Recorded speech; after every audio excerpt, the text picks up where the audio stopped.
Février 1990, février 2020, il y a 30 années que s'est tenue la Conférence nationale des forces vives, une historique rencontre qui a sonné le glas de 17 années de révolution marxiste-léniniste et qui, par la même occasion, jetait les bases de la démocratie et de l'état de droit. Tenue du 19 au 28 février 1990, à l'hôtel PLM Aledio de Cotonou, la Conférence des forces vives de la nation a ouvert la voie à la démocratie au Bénin, voire en Afrique.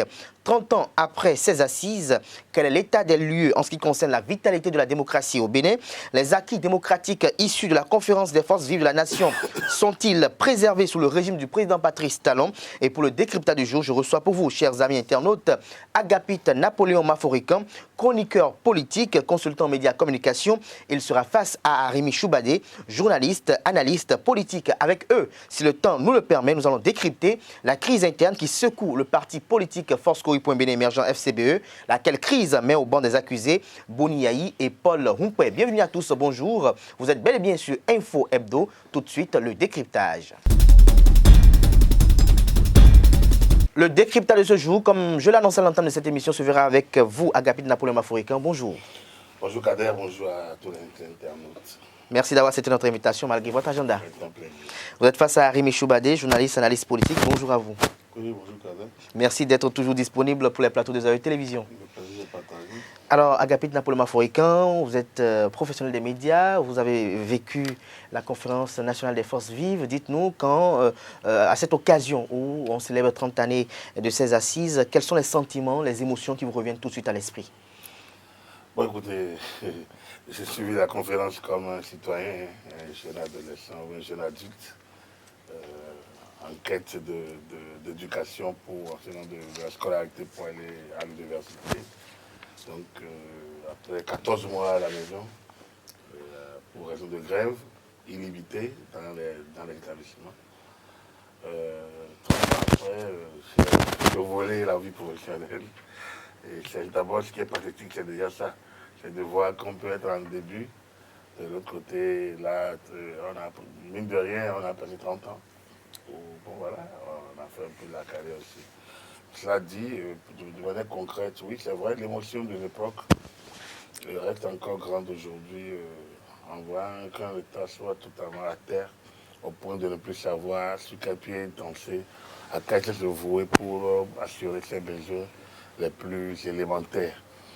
C'est cela qui constitue, disons, la leçon principale à tirer de cette conférence nationale, d'un État en faillite, d'un État incapable donc, de s'assumer, d'un État presque débonnaire, un État en roue libre, parce qu'on n'a pas su anticiper, on n'a pas su dynamiser. C'est un peu ça. Mais lorsque vous avez un État, lorsque vous avez le dos au mur, vous avez la possibilité, vous arrivez à trouver en vous-même les ressources pour rebondir, vous pouvez dire que vous êtes un peuple mûr. En 1990, le peuple béninois s'est voué comme un peuple mûr, de par la maturité de ses dirigeants, Mathieu Kérékou, qui a su avoir l'humilité, donc d'écouter tout ce qu'il a écouté, et donc de prendre les mesures qu'il devrait prendre, d'avoir les comportements qu'il devrait avoir pour permettre au pays donc de ne pas connaître une situation de crise. Après le Bénin, beaucoup d'autres pays ont tenté, et la fortune n'a pas été la même partout. Donc c'est pour dire que oui, 30 ans après, on a des raisons donc de s'arrêter et de regarder et de voir un peu le chemin parcouru pour tracer de nouveaux sillons. Quel est l'état de la démocratie? À l'étape actuelle, oui, mais la démocratie est un construit. C'est un construit, et donc à l'épreuve des faits, on s'est rendu compte d'un certain nombre de libertés renforcées à la conférence nationale. J'entends parfois la liberté chèrement acquise à la conférence nationale. Non, on n'a pas acquis la liberté à la conférence nationale. La liberté existait avant la conférence nationale. La liberté existait en 1960 quand il y a eu l'indépendance. La liberté existait avant 60. Hein? Il y a toujours cette quête de liberté. Donc, en 60, en 90, la liberté a été recouvrée ou retrouvée. La liberté dans le cadre donc, de libéralisme donc, a été retrouvée, a permis à chacun donc d'exprimer ce qu'il voulait, de dire même des janneries, en griffe. Elle est ça aussi la liberté. Mais elle met en branle, quand vous dites des janneries, la justice et autres pouvoirs publics qui essayent donc d'arrondir les... Je reviens à vous, Agapit Napoléon Mafouékan, pour faire un peu l'état des lieux de la préservation, ce qui est lié à la préservation de ces acquis démocratiques sous le régime du président Patrice Talon. Mais dites-moi, Rémi Choubadé, quand on vous parle de la conférence nationale des forces vives de la nation qui célèbre 30 années de la tenue des 10 assises, quels sont les souvenirs les plus vivaces qui vous reviennent à l'esprit lors du déroulement de cette grande assise qui a ouvert la voie, je dirais, à des assises pareilles en Afrique? Enfin, c'est vrai, hein, c'est un souvenir d'il y a 30 ans. J'étais, je crois, élève à Paracou. Hein, élève, oui, mais à cause des grèves, on était à la maison. On a annoncé qu'il y a une rencontre qui va regrouper un certain nombre de personnalités et qu'à cette époque-là, peut-être que les grandes questions de l'heure seraient réglées, donc justement la question des écoles paralysées, parce qu'il n'y avait pas que l'école, l'administration était pratiquement fermée, l'État était en banqueroute. Hein, nos parents, pour déposer de l'argent, allaient jusqu'à Lomé, parce que les banques étaient en liquidation, toutes les entreprises d'État étaient presque fermées, et puis bon, enfin. On a vécu le pays, le non-État qui n'existait pas. On parle de la sagesse du chef de l'État, à l'époque, mais on oublie souvent de dire que son fameux BGP, bataillon de la garde présidentielle, 500 hommes, peut-être les plus armés du pays, mais qui manquait de solde. Hein, que fatalement, lui-même, il était devenu une cible du choix. Et on n'a pas oublié que le même phénomène s'était passé en Europe de l'Est. Hein, où on a vu Ceausescu et son épouse en 89, je crois, décembre, fusillés en pleine rue, le mur de Berlin qui est tombé. Et donc, tout naturellement, les tenants du régime à l'époque se disaient, écoutez, soit on se laisse être une proie facile pour tout le monde. Je me souviens d'une des chroniques de TLF, hein, qui a fait son heure sur Radio Planète, qui disait qu'à l'époque, c'est vrai, les gens qui jetaient les cailloux n'en trouvaient pas assez à Cotonou, parce que Cotonou, c'était du sable, il n'y avait pas encore l'époque de Paris. Et que si c'était aujourd'hui, que justement les pavés étaient là, et que les gens auraient peut-être plus de cailloux pour casser. C'est pour vous dire qu'à l'époque, voilà, on était sur la corde raide, et à tout moment, on savait que ça pouvait basculer dans un camp comme dans l'autre. Et voilà, et la conférence est venue. On a eu l'impression que tout le monde savait qu'à l'époque, cette assise-là allait déboucher sur quelque chose, parce qu'on se disait qu'on ne pouvait pas échouer. Hein, il y avait je ne sais pas comment on l'appelle, l'archevêque de Cotonou, il y avait un certain nombre de personnalités, presque tous ceux les grandes figures politiques à l'époque, y compris ceux qui étaient en exil, qui avaient déjà commencé par s'organiser à l'ECE avec ce qu'ils ont appelé la conférence de Versailles ou un truc comme ça.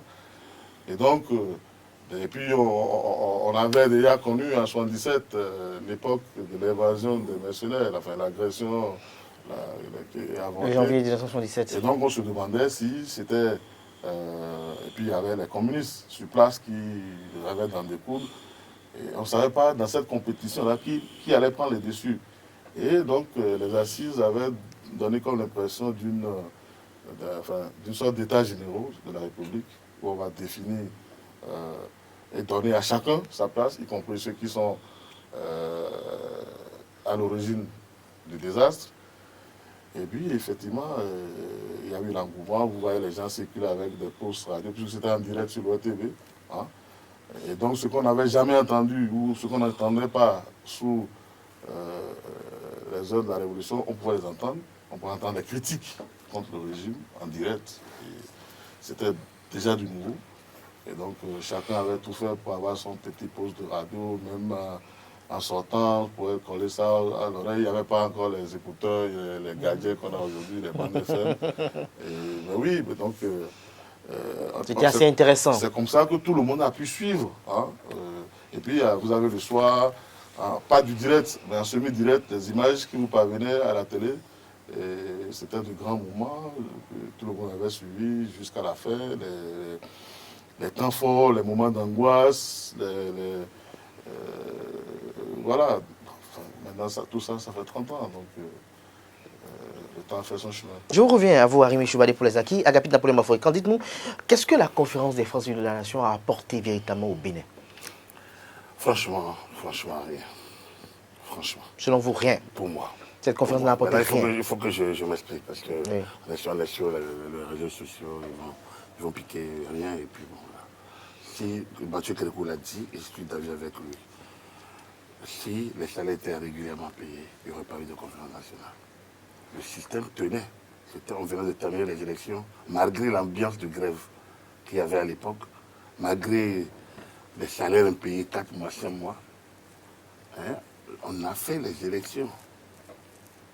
En juin 1989, un nouveau conseil de sécurité nationale a été créé en août, un nouveau gouvernement. Le bureau politique s'est renouvelé un tout petit peu, le conseil central s'est renouvelé. Ça tournait. Les administrations locales tournaient. Mais il y avait la frustration de qui? De ceux qui n'étaient pas suffisamment payés. Attends. Et surtout de ceux qui voulaient que ça change. Parce que la géopolitique internationale, avec la chute du mur de Berlin, avec Gorbatchev et la perestroïka et la glasnost, tout ça a montré que ce système ne pourrait plus perdurer.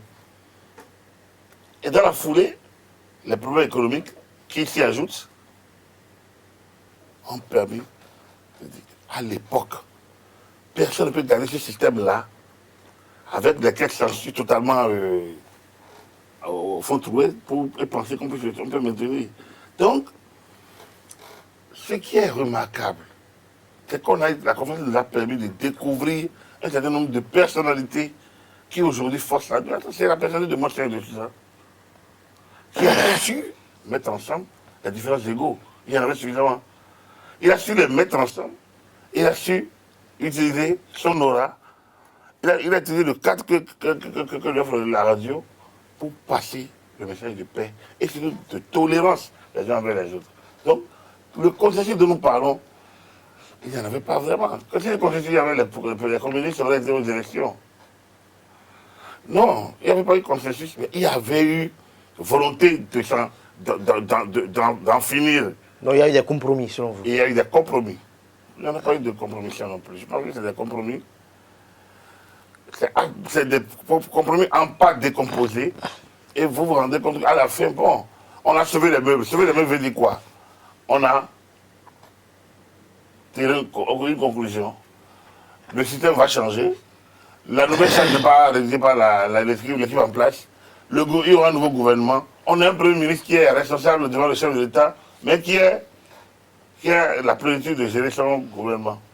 On a c'est-à-dire que les éléments clés de la gestion sont dans les mains de ceux qui hier encore étaient considérés par le pouvoir comme les reposants. Et donc, les éléments de la gouvernance honorifique étaient dans les mains de Mathieu Kérékou. Voilà, donc il y a cette répartition qui a permis donc d'avancer.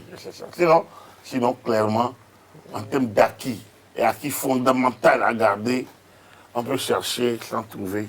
Il n'y en avait pas réellement. Il n'y avait pas réellement, selon vous. Arimi Choubadé, selon vous, les assises de la Conférence nationale des forces vives a apporté quoi véritablement au Bénin?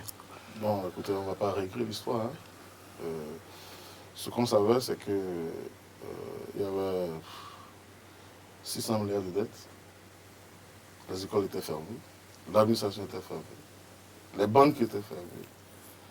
Et puis, le système était à bout de souffle. Hein. On a nationalisé à tour de bras les entreprises qui existaient. Et voilà, on était dans une idéologie où celui qui incarnait l'idéologie, je me demande s'il avait jamais lu Marx ou Hegel avant de déclarer le marxisme-léninisme. Et donc, on était dans l'impasse. Ne serait-ce que la reprise des classes, hein, pour moi, élève à l'époque, au lendemain de la conférence nationale, on a pu reprendre les classes après 2 années de perturbation. Hein. L'administration publique a ouvert ses portes. De nouvelles banques, enfin, c'est vrai que ce n'était pas du jour au lendemain, Mais on a pu trouver des solutions aux problèmes qui existaient et l'économie béninoise a pu redémarrer.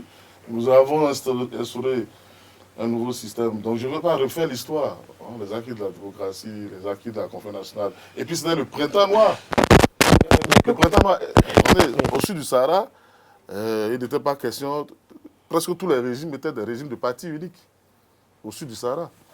Hein, je dirais dans toute l'Afrique. Puis après ça, après la conférence nationale au Bénin, c'était presque impossible pour les autres régimes de tenir. Tout le monde a dû proclamer le multipartisme, même s'ils ne sont pas passés par la conférence nationale, ils ont dû, certains jusqu'à aujourd'hui, avec plus ou moins de bonheur. L'un des acquis de la conférence nationale, c'est le multipartisme intégral. Non, c'était beaucoup de choses. Nous avons le pays qui a repris. Le pays était pratiquement bloqué. Nous étions en banqueroute. Sur le plan des libertés, est-ce que, Arimé, selon vous, la conférence nationale a apporté véritablement un plus pour la promotion des libertés individuelles et collectives? Avant la conférence nationale, il n'y avait que l'ORTB. D'abord, on a été surpris par la réaction de l'ORTB dès l'ouverture de la conférence nationale, où vous avez des discours qu'on n'avait jamais entendus. Hein, des gens qui avaient même été condamnés à mort, dont on entendait les voix sur l'ORTB parce qu'ils étaient dans la salle de la conférence nationale. Et donc, vous avez vu du jour au lendemain les mêmes journalistes qui, à longueur de journée, ne faisaient que réciter les mots d'ordre du parti, hein, et qui justement se sont redécouverts des qualités de journalistes, analystes et tout, qui nous proposaient des plateaux avec des débats contradictoires et tout ça. Alors, je me souviens de Jean Ziegler, un député suisse, et qui chaque mois venait suivre un peu l'actualité politique au Bénin. Parce que, oui, les débats étaient ce qu'ils étaient sur les plateaux de télé, radio, etc. À l'époque, il n'y avait que le RTB, j'insiste, puisque la démonopolisation est intervenue beaucoup plus tard.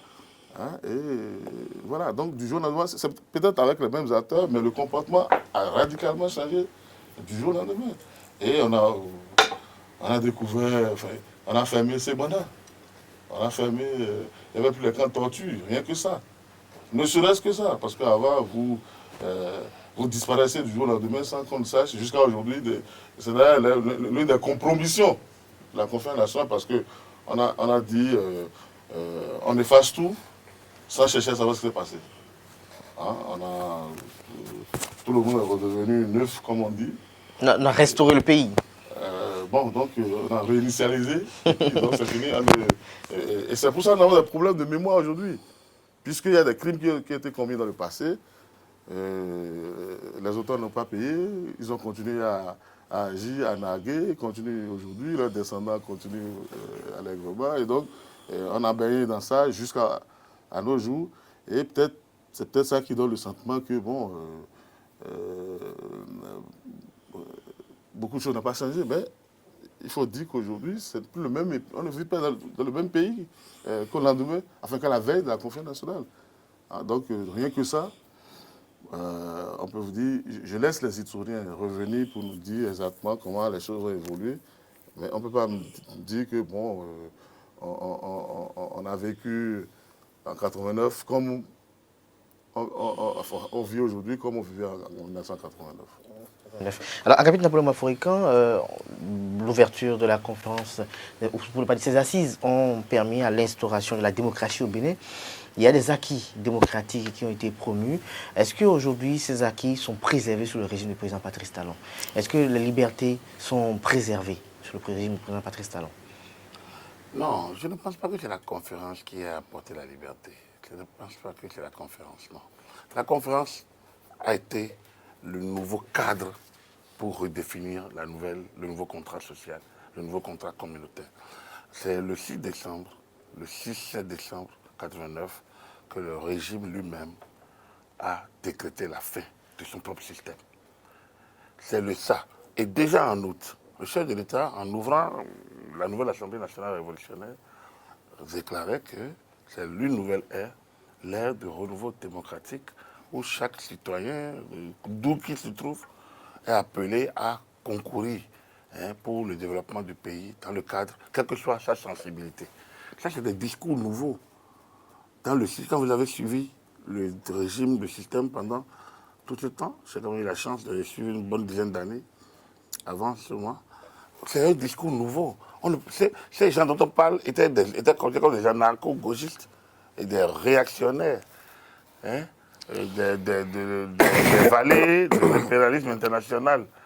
Hein, les relais de la bourgeoisie. Donc, il y avait un lexique propre à la Révolution qui a disparu progressivement, notamment en 1989, lorsque une nouvelle Assemblée nationale révolutionnaire a été mise en place après les élections. Donc, la crise qui a conduit le Bénin au FMI et à la Banque mondiale dans le cadre de son programme d'ajustement structurel est le déclencheur plutôt du renouveau démocratique au Bénin. Ce n'est pas la conférence nationale. La conférence nationale, c'est après août. C'est qu'en décembre, quand tous les instances ont analysé la situation du pays, on dit, nous donnons plein pouvoir au président de la République pour qu'il convoque une conférence nationale. Donc, et quelle mission Kérékou donnait à la conférence nationale? Élaborer une charte d'union nationale qui servirait de base à la révision de la nouvelle constitution. Donc, ces choses sont déjà décidées. Lui-même était déjà conscient qu'il faudrait une nouvelle constitution. Donc, il n'y avait pas question de convoquer la conférence pour lui dire la démarche à suivre. La conférence devrait plutôt être une sorte d'assemblée générale de la nation autour du débat. Est-ce que nous acceptons ce que propose le président Kérékou? Est-ce que nous validons ou quoi? C'est dans cette dynamique que la conférence est ouverte. Et vous l'avez vu, lorsque les gens commençaient par se demander quelle est l'issue, avec souveraineté, aussi que ça, c'est Kérékou qui est revenu pour leur donner la ligne à suivre. C'est pour dire quoi? Que, en clair, la conférence a sans doute remis et a gagné en image, mais c'est l'image qu'on a voulu lui donner. Et ce n'est pas l'image qu'elle s'est octroyée. Le président de Kérékou de l'époque a voulu laisser jouer, parce qu'il n'avait pas le choix.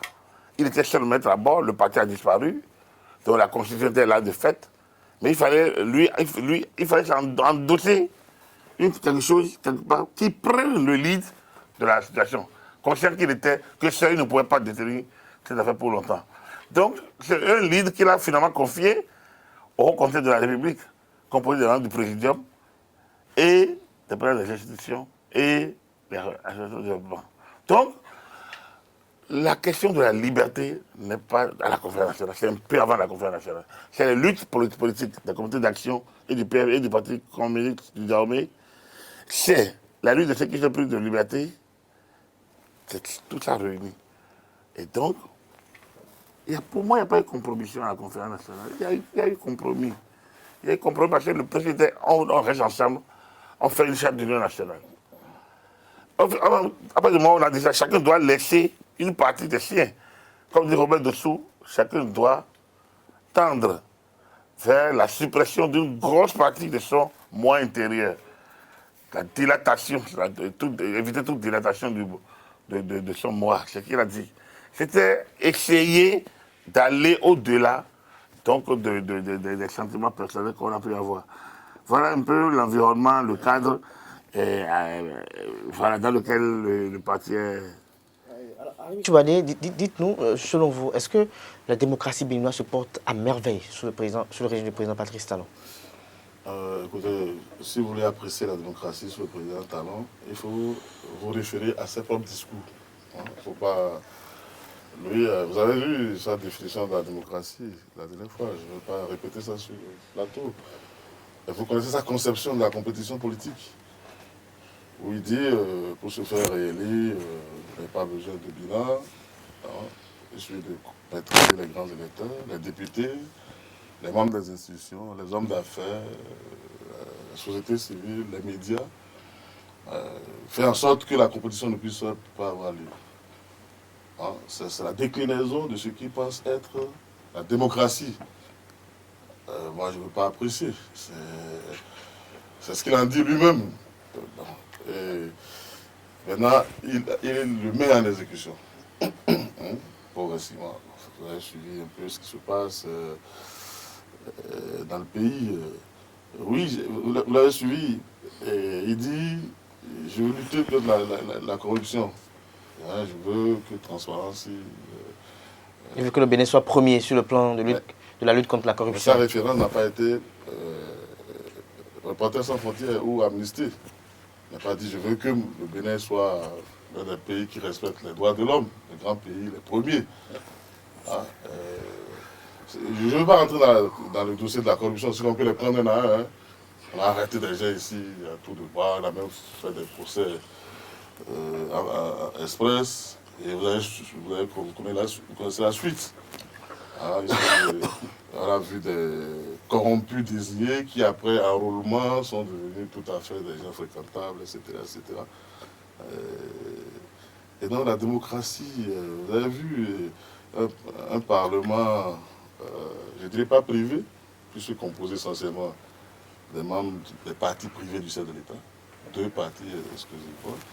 Et on me dira tout ce qu'on veut sur le mécanisme le processus électoral, tout ça. Vous avez vu là-haut, vers où on tend encore cette fois-ci avec les bisbilles autour des municipales.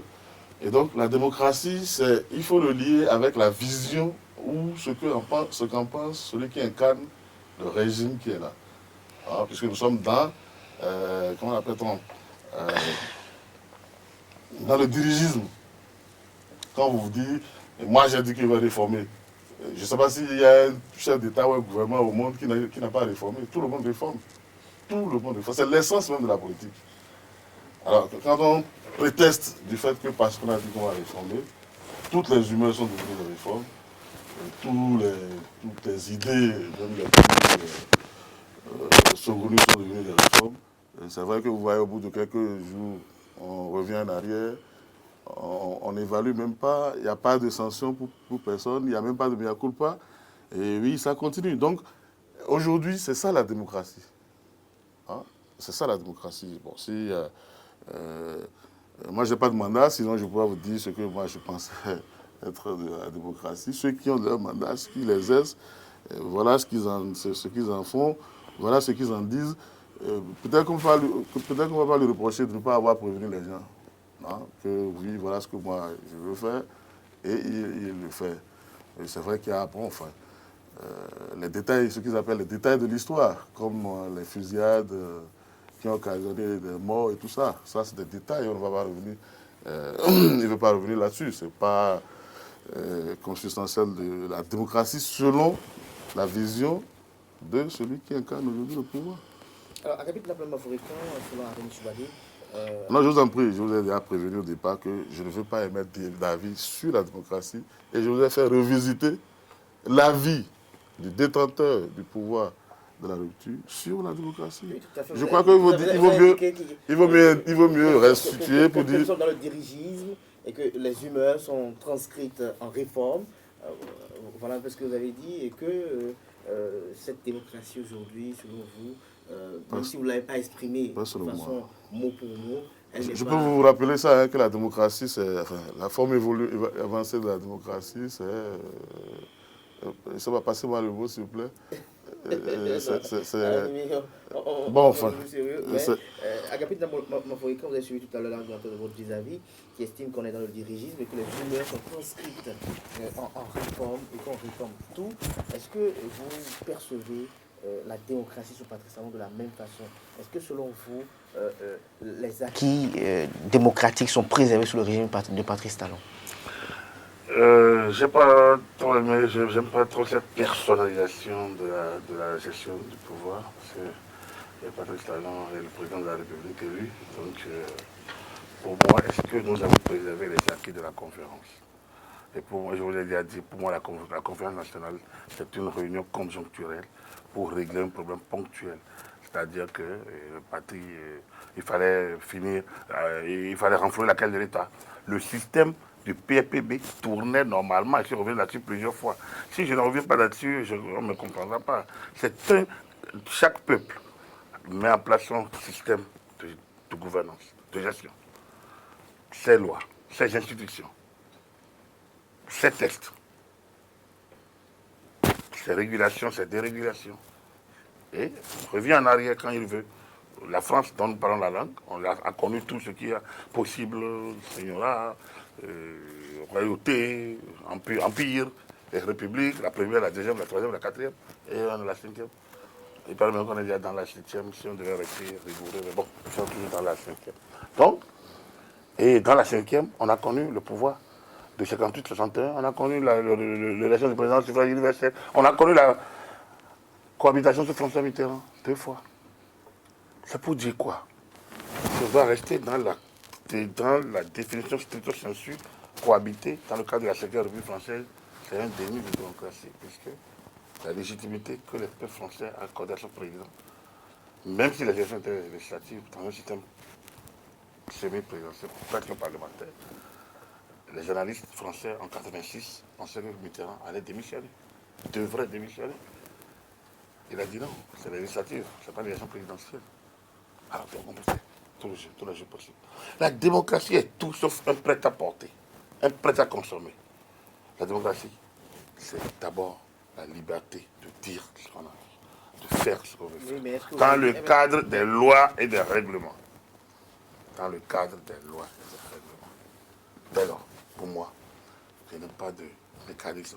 Est-ce qu'aujourd'hui, les gens sont libres de fonctionner dans le cadre des lois et des règlements? Pour moi, c'est oui. Je ne sais pas s'il y a une loi où les gens fonctionnent différemment. Vous ne pouvez pas fonctionner hors la loi. Et comparaison n'est pas raison. Ce qui se passe à la porte de vos voisins ne peut pas être pris comme la règle chez moi. Nous sommes des pères de famille. Chacun sait comment il gère sa famille. Donc, la démocratie, c'est déjà que nous entendons, c'est les règles dans lesquelles, les règles qui nous gouvernent, les règles que nous avons acceptées ensemble. Et c'est ça, la route a défini. Que le respect des lois que nous sommes donnés ensemble, les libertés. Est-ce qu'aujourd'hui les Béninois se sentent à l'aise? Écoutez, moi, c'est quoi à l'aise? C'est quoi se sentir à l'aise? Mais qu'est-ce que vous mettez dans se sentir à l'aise? Est-ce qu'ils arrivent à jouir de cette liberté d'aller et de venir comme... Vous trouvez un Béninois qui n'arrive pas à aller et à venir dans le cadre des lois et des règlements? Vous avez suivi la... Oui, c'est sa lecture, oui, c'est normal. Bien, nous, comme je dis, il a sa cour, j'ai la mienne. Nous concevons différemment. Pour moi, les lois, dites-moi quelle est la loi qui est violée aujourd'hui, par exemple, en termes de... Moi, je suis maniaque un peu de ces choses-là. On ne peut pas... C'est chacun de nous a ses manières de voir. Il y a des choses qui se passent qui ne me plaisent pas. Mais moi, je suis qui? Moi, je ne suis pas élu. Je suis un citoyen, je suis un des 11-12 millions de Béninois. J'ai ma manière de percevoir les choses. C'est ma manière de voir. Mais je ne suis pas élu. Mais j'ai eu assuré de tout petits mandats, responsable de classe par exemple, quand j'étais plus jeune. Et je faisais des choses qui énervaient mes camarades. Et je leur disais, mais c'est moi qui suis élu. Donc ils attendent la fin de... je me rappelle en seconde, ils m'ont menacé de me destituer. Et donc c'était amicalement parce que je dis, monsieur le dictateur, on a rigolé. C'est vrai, j'ai un côté assez dirigiste. Mais cela dit, c'est pas dans le cadre des lois. Les lois, ce n'est pas un individu qui les fabrique, c'est le Parlement. Alors donc, si on doit faire des débats, ouais, quand on va faire des débats, les gens vous apportent, vous rentrent dans l'historique, dans ci, dans ça, normalement, mais normalement par rapport à quoi?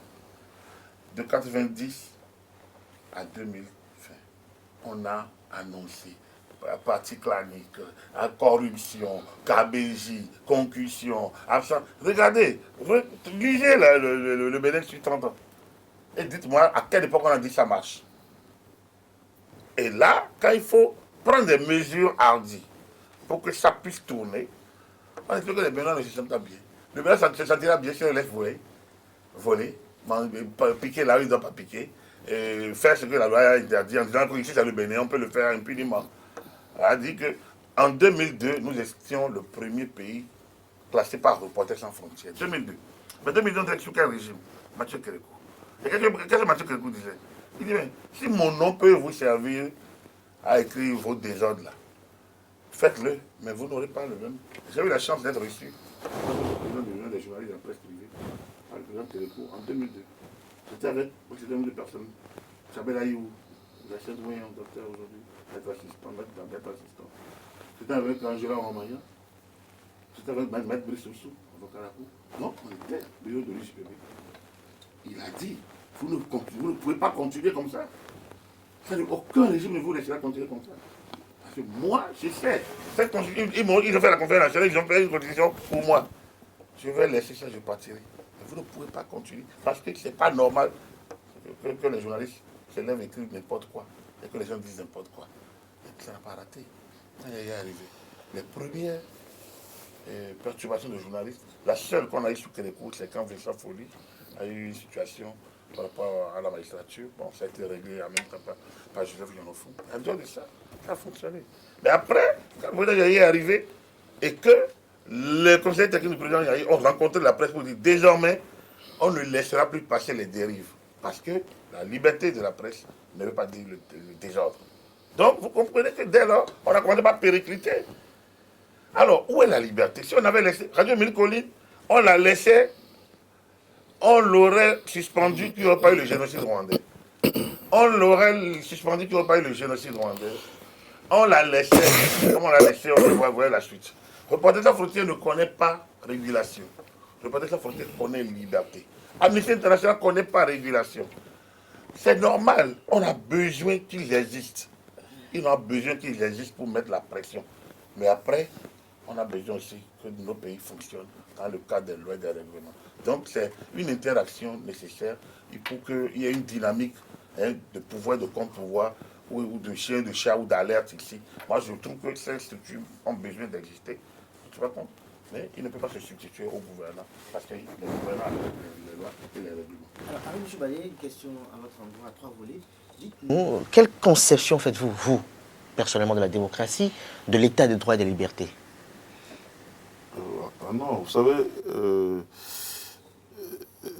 ce sont des notions universelles. Hein. Tout le monde, tous les peuples aspirent à plus de justice, plus d'égalité. Rime à l'anarchie. Est-ce que le fait d'être démocrate estime que... Vous avez fini par sortir le mot. Hein? Ça, c'est la conception du centre de la rupture, que la démocratie, version améliorée ou avancée, c'est l'anarchie. Moi, je ne savais pas qu'on allait venir sur les thèmes, sur les concepts. Ce que je sais, c'est que dans l'exercice de ma profession, est-ce que, voilà, dans l'environnement des médias, vous observez ce qui se passe aujourd'hui. Est-ce que c'est beaucoup plus aisé aujourd'hui d'exercer que... Et puis, lorsqu'on parle de liberté d'expression, c'est vrai qu'on le limite aux journalistes. Mais en réalité, oui, c'est probable parce que c'est... Dans la profession, nous le sentons peut-être beaucoup plus rudement. Mais ça concerne tout le monde. Lorsqu'on retire, par exemple, un média de la circulation, c'est vrai, ça fait quelques pertes d'emploi pour les professionnels qui sont là. Mais en réalité, c'est un espace d'expression qui disparaît de la société. Et en cela, et vous avez vu comment ça s'est passé ces dernières années. On en a retiré suffisamment de la circulation avec la désinvolture que vous constatez, le déni même que tout se passe bien et que ce sont des détails, les journalistes qui sont cueillis, hein, les arrestations. Elle a dit qu'aujourd'hui, en matière de délit de presse, on est passé à la détention préventive, hein, qui est devenue monnaie courante. On va prendre un journaliste chez lui en attendant de faire les enquêtes éventuelles, en attendant de l'amener chez le juge pour savoir si, bon, enfin, voilà, c'est des choses que nous vivons de plus en plus fréquemment qu'autrefois. Hein, bon, je ne veux pas rentrer dans certains couvents où vous avez même aujourd'hui, quand vous invitez les responsables pour des débats, vous ne les avez pas. Hein? Moi, j'ai été faire un élément sur le campus pour donner des avis sur des sujets, etc. Je sais le nombre de professeurs d'université que j'ai contactés. Aucun n'a voulu s'exprimer. Si vous voulez, vous pouvez faire un tour à Misrété, la prison civile de Misrété. Vous verrez plein de gens en détention préventive pour des questions de libre d'opinion, on peut dire. Hein, sans suite. Hein, la détention préventive, si vous allez dans nos prisons aujourd'hui, vous comprendrez que c'est devenu une âme banale. Hein, avant, il suffisait qu'on prenne quelqu'un et puis ça, comme aujourd'hui, aller là-bas, journaliste, professeur d'université, fonctionnaire, tout ça, là, détenu. Enfin, je ne veux pas dire abusivement, parce que je ne suis pas rentré dans toute la procédure. J'ai une question à vous poser, Rémi Choubalé. Est-ce qu'à un moment donné, il n'était pas nécessaire de pouvoir recadrer un peu les libertés?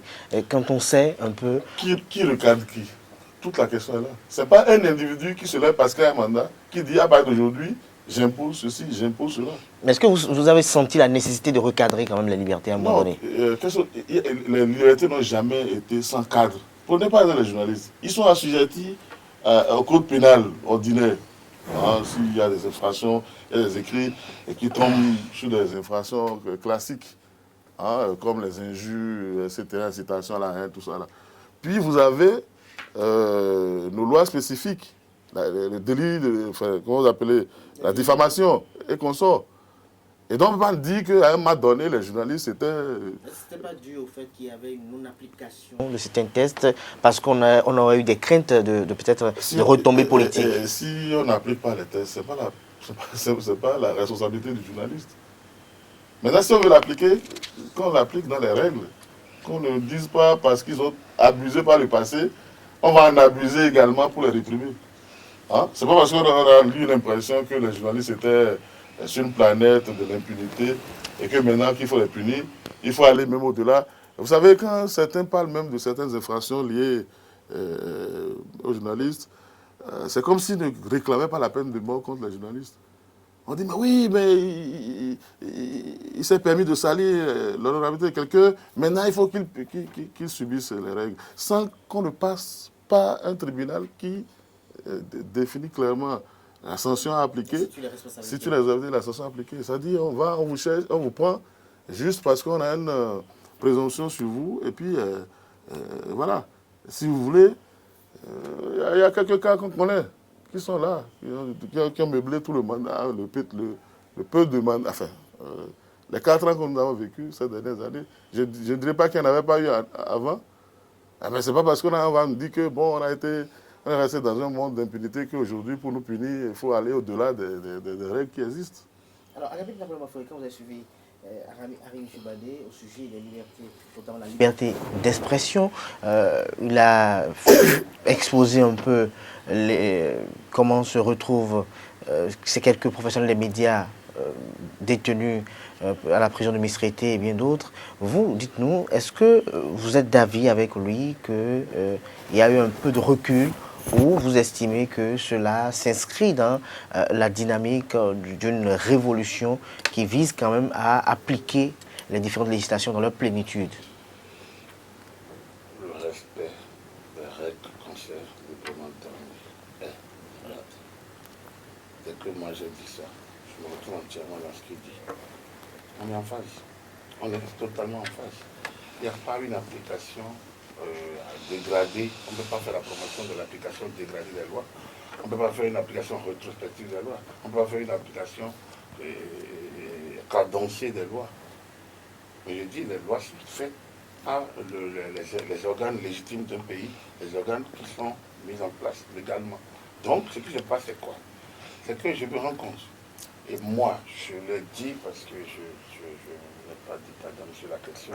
Je me rends compte qu'au niveau de la profession elle-même, il y a une bonne dose de démission à des niveaux donnés où on ne sait pas qui fait quoi. Et donc, regardez qui donne de la voix. Moi, je ne sais même pas combien de professionnels sont quelque part. Parce que c'est tellement, pour moi, c'est pas normal. Je ne le suis pas parce que je suis dans mon petit coin. Tout simplement parce que moi, j'ai fait ma part de job et je m'occupe d'autres choses. Donc, est-ce que la profession n'est pas organisée? N'a pas de responsable? Est-ce qu'il y a des situations? Est-ce qu'il y a des dérives? S'il y en a, ils n'ont qu'à les dénoncer. Il y a des avocats dans le pays. Il y a quand même des gens qui jouent le rôle. Donc, pour moi, j'estime que si les gens, si vous démissionnez, ce n'est pas l'autre qui vient à votre travail à votre place. S'il y a des dérives, il y a des fois de recours. Quand même, on m'avait dit que tout le monde, si c'est ça, non, pour moi, si les gens ne font pas leur job, les tests doivent être appropriés. La liberté d'expression n'est pas la liberté de presse. La liberté d'expression, c'est l'article 23 de la Constitution. C'est pour tout le monde. Et le code du numérique, c'est un code qui réglemente le comportement de tout le monde vis-à-vis donc de l'écrit public. Et il y a des parties répressives qui sont mises en concordance avec la loi 2015 07 du 20 mars 2015 en contrôle de l'information. Donc, le monde se pose, il faut que le citoyen lambda qui veut agir, ou le journaliste même, mais qui se met en position d'internaute, mais là il n'est plus journaliste, qui se met en position d'internaute, Il faut qu'ils connaissent la réglementation. En pensant qu'au moment où je me mets en position, ce n'est plus le journaliste, c'est plutôt l'internaute. Parce que je suis citoyen, je suis journaliste. J'ai été journaliste, j'ai été autorité. Vous avez peut-être un certain nombre d'avantages. Je ne suis plus autorité, je perds cet avantage. Nous passons par plusieurs, et même autorité, il y a des actes de vie civile, de vie privée, de vie civile. Donc vous êtes assujetti aux lois ordinaires, aux lois de droit commun. Donc, ce n'est pas parce que je suis journaliste que si je viole ou que si je vole, je continue d'être journaliste. Mais si des actes protégés de la profession sont commis, il faudrait que ceux qui doivent défendent. Chacun doit rester dans son périmètre. Donc, je ne suis jamais comptable et jamais je ne serai pas derrière quelqu'un qui va entrer à la vie privée de quelqu'un pour dire que je suis journaliste. Non. Si c'est un choix, il faut qu'il suive la rigueur de la loi. Mais si quelqu'un est abusivement poursuivi ou gardé, on doit pouvoir. J'ai fait ces luttes-là, j'ai marché. Personnellement, en tant qu'arrivé mon bureau, l'équipe, les moments où moi j'étais devant la scène, j'ai mené tous les combats possibles pour faire préserver la liberté. Après, il faut que d'autres reprennent. Donc, si vous vous taisez, nous sommes dans, on a dit démocratie libérale, n'est-ce pas? Ici, c'est œil pour œil, dent pour dent. Si vous vous taisez, ça se passe devant vous et l'autre ne viendra pas vous défendre. C'est vous-même qui devez vous battre. C'est ça le principe. Donc, si vous voulez un système de prise en charge, retournons au système du type PAPB. Depuis la démocratie, comme en Chine, comme en Corée du Nord, et là, vous n'aurez pas, il n'y a pas de liberté particulière. Tout est encadré, tout est enfermé, et vous faites ce qu'on a dit de faire. Mais autrement, si vous voulez de la liberté au total ouverte, vous devez être responsable. Il n'y a que la liberté et s'accompagne de la responsabilité. Donc, tout ça, il faut que celui qui a envie de s'exprimer sache, est-ce que, dans mon expression, qu'est-ce que je peux dire qui ne heurte pas la loi? Où est-ce qu'on peut m'avoir? Où est-ce qu'on peut ne pas m'avoir? C'est comme ça. En football, il y a des règles. Il y a le hors-jeu, par exemple. Le hors-jeu, quand vous jouez avec une défense alignée, si vous êtes attaquant, vous devez savoir comment faire pour ne pas tomber tout le temps dans le coup de hors-jeu. Si vous jouez avec un milieu, bon, ça c'est milieu avant l'équipe. Mais si vous jouez avec une équipe qui est totalement repliée dans ce camp, vous devez avoir l'art de tourner le ballon pour pouvoir marquer. Donc, nous sommes sur un terrain où chacun doit jauger ses forces et ses faiblesses. Donc, la démocratie, ce n'est pas non plus une prise en charge individuelle des humains, des actes de chacun ou de ses faiblesses. C'est un rapport de force, pour moi. Donc, qu'est-ce que nous voulons dans ça? C'est ça que nous ailleurs, en disant, mais vous pensez que c'est ça? Vous pensez que c'est une prise en charge? Vous pensez que c'est le silence? Non, ce n'est pas le silence. Alors moi, j'interpelle le PMB et le CNPA. Il faut qu'ils fassent leur analyse de conscience. Il faut qu'ils analysent le comportement. Il faut qu'ils dissèquent et qu'ils dissocient la profession des hors professionnels. Il faut que les organisations de défense des droits humains, des droits de l'homme, puissent instruire le citoyen lambda sur ce qu'on appelle le droit à l'expression, le droit d'expression. La liberté d'aller et de venir. Déjà, dans la déclaration de 1789, on a dit que cette liberté existe, mais sous réserve des lois et des règlements. Dans la déclaration universelle des droits de l'homme, cette liberté existe, mais dans le cadre des lois et des règlements. Dans les pactes de 66, cette liberté est protégée, mais dans le cadre des lois et des règlements. Dans la charte africaine des droits de l'homme, cette liberté existe, mais dans le cadre des lois et des règlements. Dans notre constitution. Elle existe également. Donc, c'est pour dire quoi? Est-ce que nous connaissons les lois et les règlements? Est-ce que nous avons un juge, un avocat? Est-ce que nous avons des juristes qui nous expliquent? Est-ce que nous avons des conseils? Quand nos droits sont pris, est-ce que nous nous battons? Donc, pour moi, ce n'est pas que c'est les réseaux sociaux que ça va se faire. Si vous voulez, tout le monde ne pas être on est jury, non. Je suis quelqu'un d'enfermé dans les règles. Si les règles sont claires, s'ils sont mauvais, on se bat pour les faire changer. Et une fois qu'elles existent, on les respecte. On peut continuer la lutte pour les faire changer. Et nous l'avons fait quand sur un certain nombre. Merci à vous, Agapit Napoléon Mafourican. Je vois que le sujet est assez riche. On ne pourra pas tout dire aujourd'hui. Chers amis internautes, on va peut-être se retrouver le samedi prochain avec les mêmes invités ou peut-être avec d'autres pour poursuivre le débat. Mais avant de clore cette émission, il y a quand même un sujet qui fait l'actualité, qui a partagé les gros titres à la une des parutions tout au long de cette semaine. Il s'agit de la crise interne qui secoue le parti politique Force Rouille pour l'émergence CBE. Arim Choubadé, vous êtes journaliste, vous avez lu la presse nationale tout au long de cette semaine. En tant qu'analyste politique, quelle appréhension avez-vous de cette situation de crise qui secoue la maison Cori? Bon, enfin, non, je vais vous renvoyer au début de mon intervention. Cela procède de la volonté de faire en sorte que la compétition ne puisse pas avoir lieu. Donc, vous partagez l'avis du président Dodor qui estime que le parti politique est... C'est pas une crise entre Yahi et Rumpoué, c'est une crise entre Yahi et le ministre de l'Intérieur. Hein? Tout le monde sait que ce qui donne force à Rumpoué, c'est une ruse du ministre de l'Intérieur qui a trouvé un subterfuge pour ne pas délivrer le papier acquis de droit, mais de le délivrer à un autre que celui qui devait l'avoir. Et puis après, le reste, il faut mieux voir une lutte de contrôle. On veut même contrôler l'opposition. On veut faire la liste de l'opposition à sa place, en réalité. Il faut schématiser ça de cette manière-là. Là, c'est plus compréhensible. Sinon, on a l'impression que Rumpoué fait bras de fer avec Yahi. Quand on me dit que Rumpoué fait bras de fer avec... je ne comprends pas. C'est un bras de fer.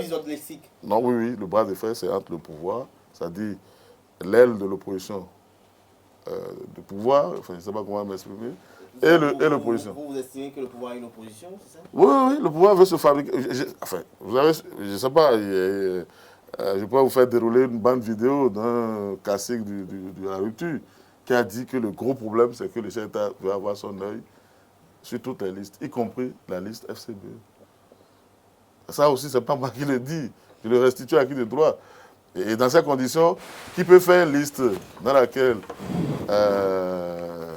le chef d'État, une liste FCBE, dans laquelle le chef d'État peut avoir son regard? Il faut le trouver, peut-être à la personne de Rumpoué. Et donc, quand on met tout ça là bout à bout, on comprend à quel niveau se situe la crise.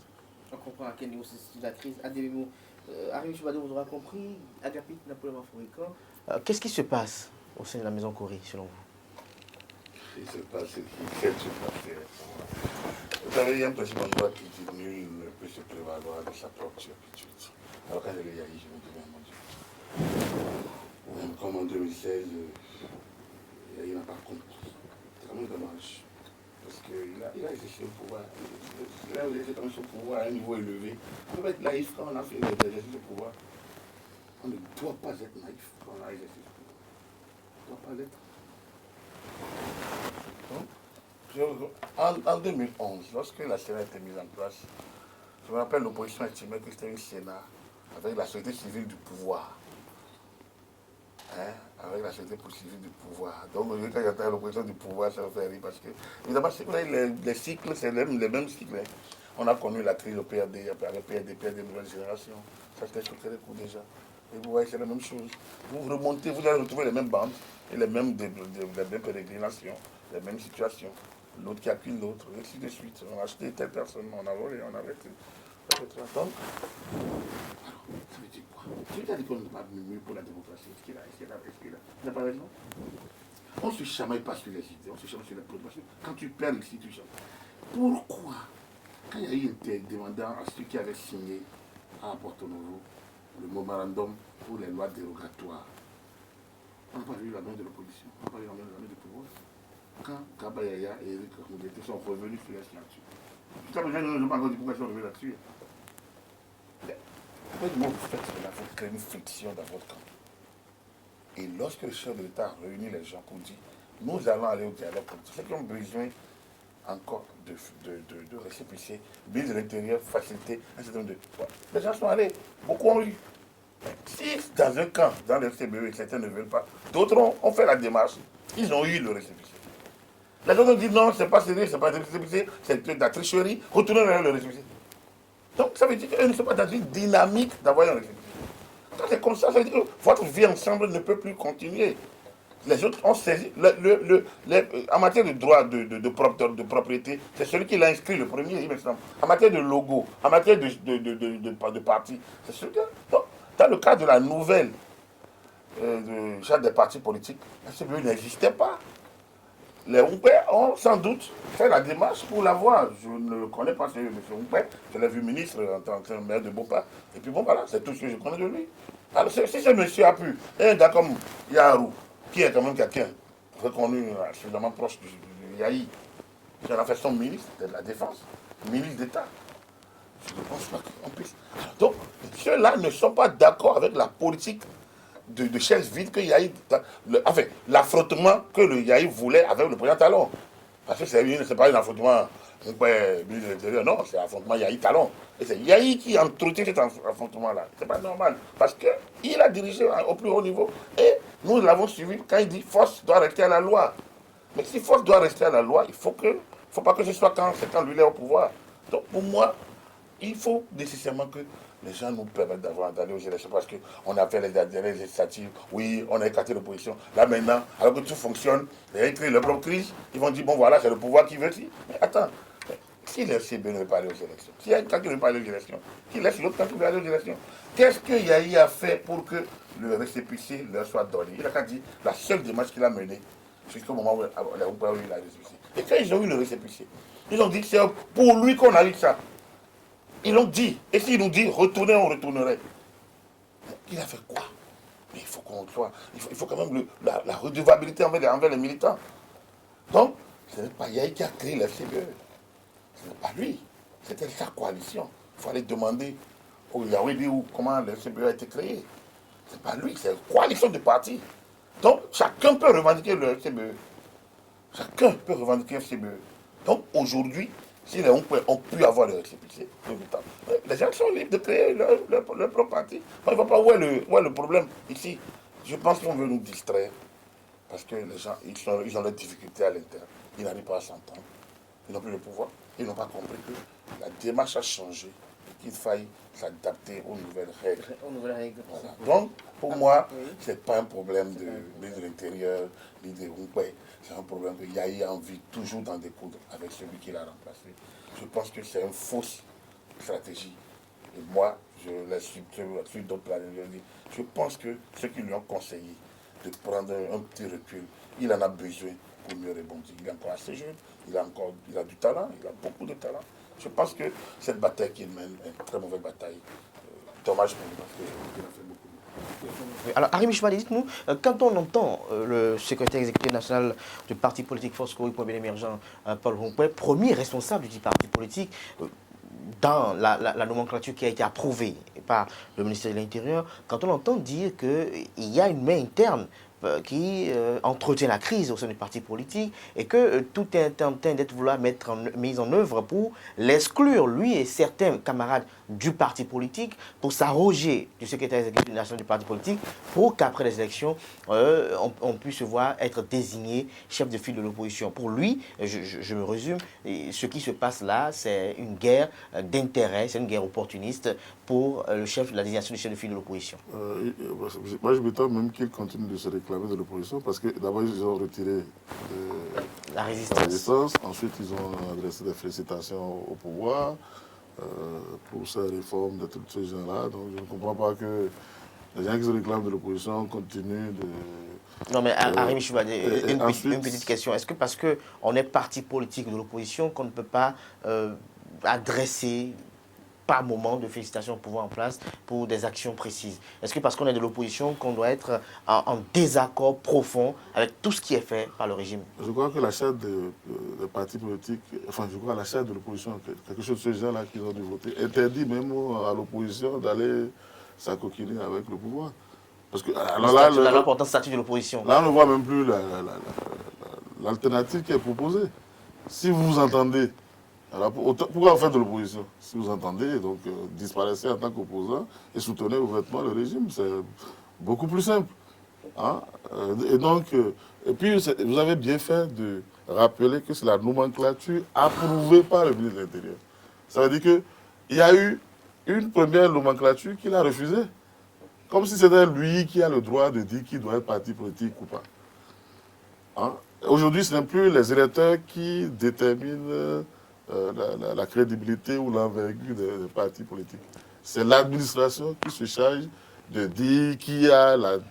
Enfin, c'est une crise aujourd'hui, enfin, on voit de plus en plus clair, qu'on veut envoyer Yahi se reposer, prendre retraite, bon, enfin, ça ne se dit plus sous boisseau, donc il n'y a pas de problème.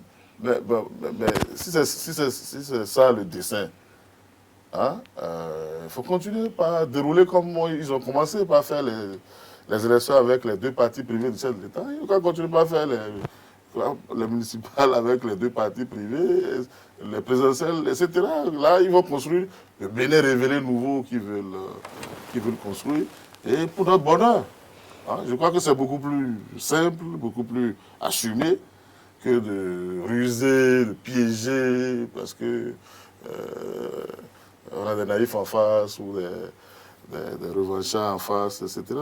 Moi, je trouve que la logique aurait été que, bon, parce qu'au fait, les pouvoirs locaux, le pouvoir local, qu'est-ce qu'il est devenu?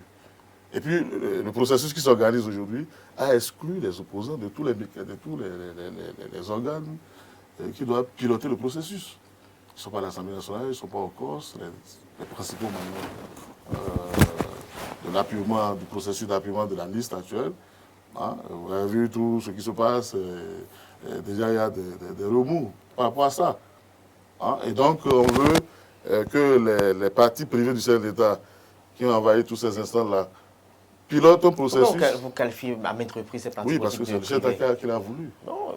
C'est lui qui reçoit. Quand les gens adhèrent même à ces partis, vous les voyez reçus en audience par le chef de l'État. Mais il soutient l'action du gouvernement. Oui, mais je suis d'accord avec vous. Si Arimi Choubani soutient l'action du gouvernement, le président Patrice Talon, il est bénéficiant qu'on le voit. Je suis d'accord, donc sur les partis du chef de l'État. Pareil aussi, si on soutient l'opposition, il est d'accord qu'on voit de l'autre côté, d'autres aussi être reçus par la Ligue de l'opposition. Je suis entièrement d'accord avec vous. Dans ces conditions, ils n'ont qu'à continuer le processus si tant est qu'ils sont convaincus que c'est ça qui va nous amener à bon port. Ça n'empêche pas les autres aussi de résister avec les moyens de bord, avec leurs moyens de bord et avec ce qu'ils estiment être, qu'on appelle les inspirations du moment. Et donc, moi, je ne trouve pas d'inconvénient. Moi, j'aurais préféré que, pour nous éviter des remous supplémentaires, on continue avec les deux partis pour les municipales, on continue avec les deux partis pour 2021, parce qu'on estime que c'est ça qui va amener le Bénin à bon port et qu'il faut finir avec la chienlit, tout ce qu'on avait connu par le passé, hein, et qu'il faut liquider l'ancienne classe politique. Je suis d'accord avec eux. Mais qu'ils aillent au bout de leurs principes. Il ne faudrait pas qu'en cours de route, on commence par faire des colmatages et puis après créer la tempête dans le verre d'eau et nous faire croire que c'est une crise nationale. Moi, je ne vois pas de crise là. Hein? On veut faire la liste de FCBE à la place de Yahi. C'est très simple. Agapit d'abord fréquence sur la Arimi Choubani, on veut concevoir la liste FCBE à la place de Boni Yahi, mais le secrétaire exécutif national du parti politique a déclaré, notamment même sur la télévision, que ce qui se déroule là sont des manœuvres opportunistes visant à l'évincer du parti politique. Moi, je ne sais pas si Boni Yahi est membre du FCBE, je ne sais pas. Il n'était pas membre avant. Comme je l'ai dit, le FCBE n'était pas le parti de Yahi, c'était un regroupement des partis qui soutenaient l'action. J'étais dans le parti qui était membre du FCBE. Donc le parti continue de rester dans le FCBE. Donc aujourd'hui, le parti n'existe plus. C'est un mouvement. J'ai vu le président du parti en temps signé, le président du parti ensemble, le colonel. Il a signé. Donc il est membre du FCBE. Mais Yahi n'y était pas. Moi, je ne l'ai jamais vu signer en tant que membre du FCBE. Il n'a jamais été membre. Donc, pour moi, qui est membre de quoi? La question est là. À quel moment Yahi a des... Il fait autour. Mais Agapit, quand on parle de FCBE, quand on parle de FCBE... Non, attendez, quoi. Moi, oui, vous savez, quand on parle de parti politique, moi, je suis peut-être un peu esclave d'un certain nombre de principes de départ. Pour moi, avant de commencer le jeu, on doit s'entendre sur les règles du jeu. C'est quoi les règles? Un parti politique répond à un autre. Est-ce qu'il était membre de ce parti? FCBE a été créé comme regroupement des forces de l'action du président Yahi Boni. C'était ça. Et ça n'a pas empêché Yahi d'encourager certaines autres alliances qui, en 2011, l'ont permis d'avoir la majorité qu'il avait au Parlement. C'était là. Donc, Et il y avait le FCBE qui l'a promu. Donc il n'était pas membre de rien. Donc, il n'était pas membre d'un parti quand il est arrivé au pouvoir, il n'a adhéré à aucun parti jusqu'à la fin de son mandat. Dès lors, la preuve, Zissou, qui était le candidat, était de quel parti? Donc, qui est FCBE en fait? Non, FCBE c'est ainsi que certains ont récupéré, lorsque Yahya a terminé son pouvoir, et ont fait de Yahya leur président d'honneur. Le président d'honneur leur a interdit d'aller aux élections législatives en concourant aux lois dérogatoires. Ils ont signé et il leur a dit d'annuler leur signature, ils ont annulé leur signature. Ça a ouvert une crise pour qu'ils puissent dire qu'on les a empêchés d'aller aux élections. On entend ça aujourd'hui, on vous a expliqué ça, on vous a expliqué ça. Si vous n'allez pas aux élections, comment vous allez vous au Parlement? Si vous ne vous déclarez pas parti, comment vous irez aux élections? Si vous n'êtes pas aux élections, comment vous pouvez être membre du Parlement? Si vous n'êtes pas membre du Parlement, comment vous pouvez désigner les membres des institutions d'organes? C'est-à-dire que c'est conçu comme ça. Donc si la base est faussée, tout le reste fausse. La question qui se pose aujourd'hui, c'est juste quand on va rentrer dans ce truc, on nous empêche, c'est l'autre, c'est ci. Moi, je pense que c'est. Moi, j'ai vécu les 10 années de la décennie de Yahya Bouzou. C'est le même rengaine aussi, c'est-à-dire que. Et lui, il a tenu des discours de fermeté qu'il renie aujourd'hui et qui me pose moins de problème. Parce que je suis enseignant, je suis éducateur, je suis formateur. Et quand je suis devant les gens, j'ai envie que nous restions logiques. On ne peut pas dire des choses hier, renier, parce qu'on n'est plus à la position qu'on est. Ça pose un problème de cohérence, de logique. Donc, qui veut faire la ligne de FDB? Ça, pour moi, c'est la preuve du contraire. Ceux qui ont le récépissé sont les responsables du parti. Et à partir du moment, c'est à eux de faire la liste. Et la peur de mon père a eu peur logique. C'est la peur que les gens qui l'ont traité de traître hier, qui les ont injurés quand ils avaient le récépissé, veuillent maintenant récupérer le récépissé pour en faire un ouvrage et pour aller aux élections. Alors qu'il y a dit que c'est mauvais. Et maintenant, c'est eux qui veulent le congrès. Ça pose un problème. Si le président d'honneur, Keyaï, n'arrive pas à créer l'harmonie dans son groupe, si le chef de famille n'arrive pas à regrouper ses familles, pourquoi vous voulez aller accuser celui du dehors? C'est de bonne guerre la politique. Donc, si vous ne laissez pas de fissures, l'autre ne rentrera pas chez vous. Pourquoi? Le discours est tellement simple pour moi. Si Ebon n'a pas été en mesure de regrouper ces gens, c'est normal que si le pouvoir entre dans temps, qu'importe, c'est de bonne guerre, la politique, c'est pas un jeu d'enfant. Ce que vous disiez, la révolution, c'est pas un jeu de gala. Pour moi, la politique, c'est un rapport de force. Si les gens ne peuvent pas tenir leur position, ils n'ont pas quitter la politique. Merci à vous, Agapit Napoléon Maforican. Je rappelle que vous êtes chroniqueur politique et consultant en médias et communication. Vous étiez face à Rémi Choubadé, journaliste, analyste politique. Merci à vous, Rémi Choubadé, d'avoir été des nôtres ce samedi. Merci à vous. Nous vous espérons pour d'autres week-ends. Merci à vous à nouveau, Agapit Napoléon Maforican. Chers amis internautes, ainsi se referme Info Hebdo de ce jour. Merci pour l'attention. Passez un agréable week-end en compagnie de nos programmes sur les 3 WPOints. Bonne journée à toutes et à tous.